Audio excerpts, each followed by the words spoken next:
Hello and welcome to Earthquake Tip number 27. My name is Shailesh Kumar Agarwal, Executive Director of BMTPC, and I'm going to present to you all about earthquakes, its concepts, terminologies, and how to construct buildings and structures to withstand earthquake forces through 32 earthquake tips, which are authored by Professor C.V.R. Murthy, mentored by Professor Sudhir Kumar Jain, and developed by IIT Kanpur in association with Building Materials and Technology Promotion Council, that is BMTPC.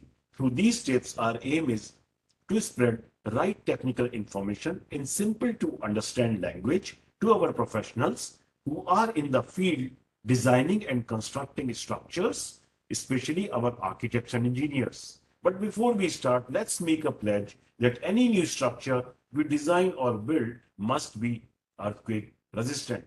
This earthquake tip number 27 will explain you how can non-structural elements be protected against earthquakes.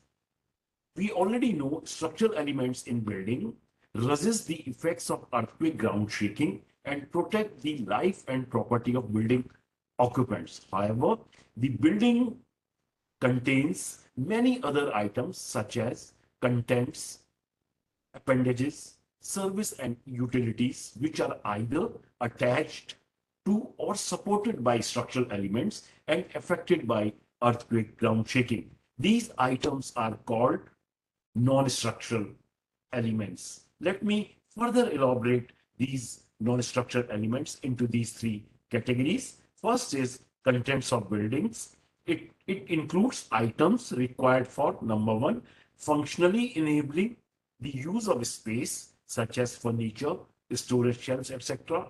Second, facilities and equipment such as refrigerators, false ceilings, multi-level material stacks, etc.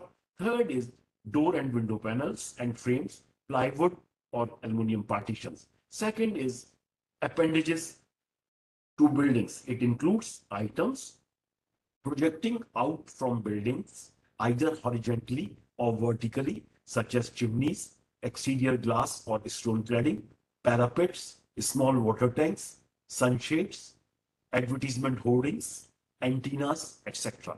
Third classification is services and utilities. These are items required for facilitating essential activities in the buildings, such as water mains, electricity cables, air conditioning ducts, rainwater drain pipes, and elevators. Having understood these non-structural elements, let's see earthquake effects on non-structural elements through this figure 1. During strong earthquake shaking, non-structural elements can slide or topple or move or swing if they are not secured well to structural elements of the building. These actions can cause loss of functionality of non-structural elements and potentially precipitate second disasters such as spill of chemicals depending upon its importance, as you can see in this figure 1a.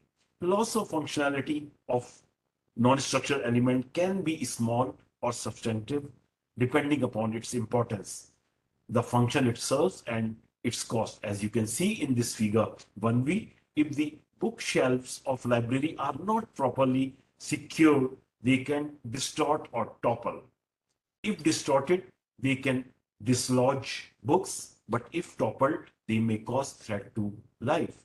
Figure 1c shows pulling apart of gas pipelines and electrical control panels, which can cause both direct and indirect losses. Nowadays, with increasing sophistications in buildings, seismic performance of non-structural element is becoming more important. In many earthquakes, economic losses due to damages in non-structural elements have been quite substantial.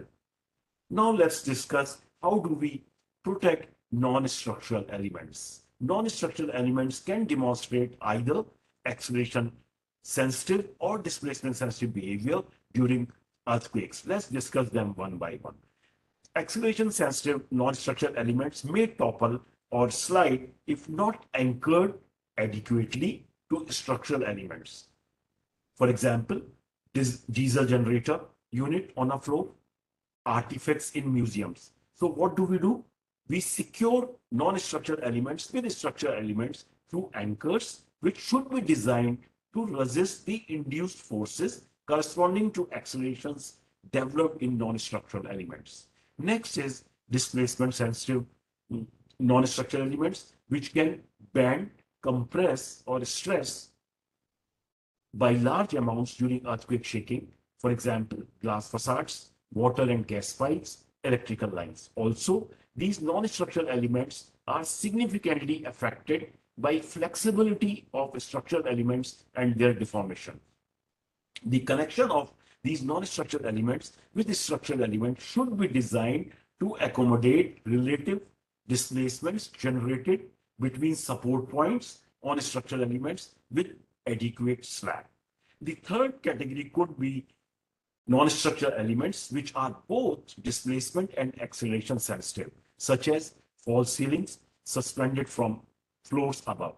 These ceilings may not only pull out vertically from slab, but also swing laterally and knock on the wall. These kind of non-structural elements have to be designed for both forces and relative displacements. The strategies adopted for design of non-structural elements in a building and their connections with the structural elements are now being explained to you through this figures.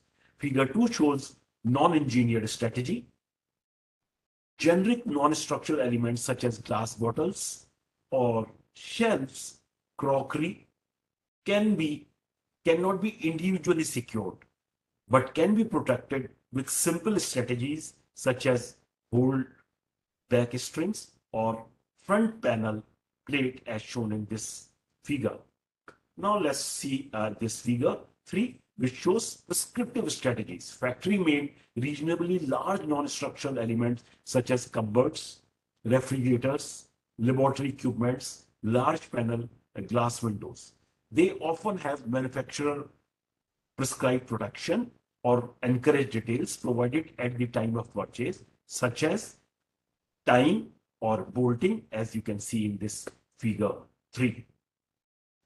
There are engineering strategies as well, which are shown in this figure 4. Large, specialized, massive non-structural elements such as cooling plants or air conditioning systems, billboards, and those whose failure can be critical as fire hydrant pipes running along building height require formal design calculations for protecting them.